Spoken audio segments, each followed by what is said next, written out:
捋清下最近一些洗脑的话术和思维植入。话术一：小哲不是这样的人，活动里会帮粉丝争取礼物，以前出歌卖3块钱都觉得不好意思。这个话术和思维植入在潮牌预热之后瞬间扩散，有没有觉得很似曾相识？是的，就是在质疑张三坚公众号上一模一样的套路。小哲不是这样的人，他不是会写文章卖惨的那种人。关于张三坚的文章，凡是有脑子的、真正读过文章并且阅读理解过关的人都不会觉得这是一个卖惨的公众号，反而是一个能直面过去、直面自己、勇敢、坦荡、有点小文艺又带着点率性和可爱的一个号。而关于潮牌，先不说此一时彼一时，什么时候光明正大做生意居然还能被道德绑架上，这时候便有另外一种声音。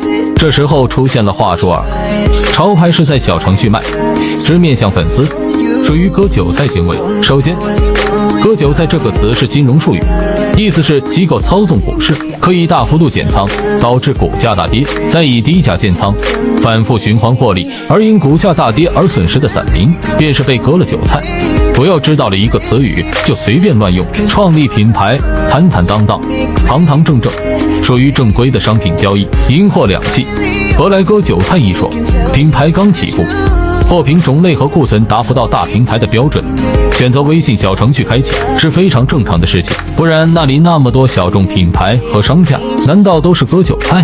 一门生意刚开业，哪个不会呼朋唤友帮忙打开销路？有粉丝资源打底就叫割韭菜了？割韭菜还会限购？粉丝都是自发喜欢欣赏而购买，大家都是成年人，都有自己的消费观和消费逻辑。譬如我花上万块钱买个我喜欢的品牌所出的包包，难道我就是被割韭菜了？不要把正当的商业行为利用话术上纲上线。话术三：这个品牌只有水母首饰 logo， 就是卖给水母的，不是卖给 CP 粉的。这个话术非常有意思，用自己元素，不用不真实的 CP 元素，不利用另一方，不欺骗粉丝，反倒还被诟病上了。而且不利用 CP 元素，不是反而推翻了上面所谓割韭菜一说吗？如果真想割，出2款，一款带首饰 logo， 一款带橘子皮 logo 不就好了？这俩话术不是自相矛盾吗？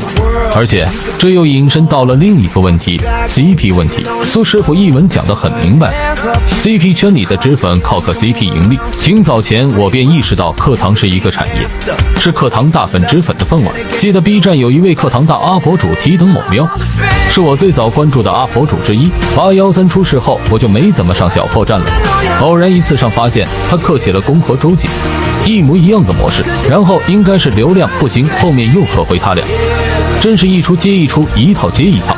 其实熟悉这个模式的粉丝都知道是怎么回事，譬如以前刻过 1.0、2.0 的，但很多人像我一样都是初恋追星，初恋磕 CP， 总以为自己磕到的是最特别的，自己的群体是最特别的，这得靠别人点一点的，或者靠自己慢慢摸索出来。差别在于有些人能比较早看清，有些人比较晚看清。现在进单，这部分大粉无处可去，也只能死命揪着俊哲不放了。不排除有的是经纪公司置入的脂粉，其实如果没进的话，下一对也会是一样的模式，一模一样的套路。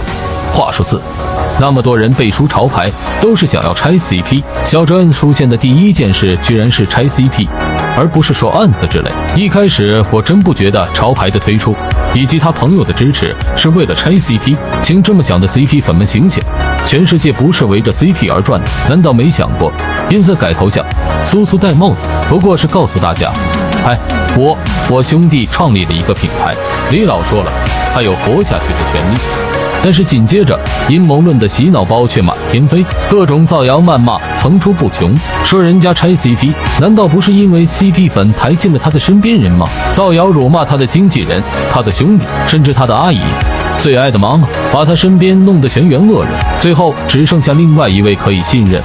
这不就是那些课堂大粉脂粉的目的吗？不得不说，这招真高，因为很多粉丝居然信了，也是让我震惊不已。仔细想一想，那些阴谋论洗脑包都是哪里来的？普通粉丝是闲出屁了弄那些东西吗？